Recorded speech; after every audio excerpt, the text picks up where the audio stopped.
Все будет хорошо. Все, давай с тобой.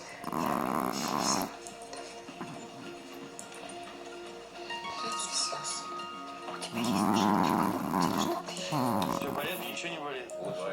Спасибо, доктор. Вот кого нужно благодарить. Меня акушер. Да, а он травматолог. Знаешь, его на пару из тебя вытащили эту пеленку тканевую, да, которую останавливал. Поэтому тебя довезли.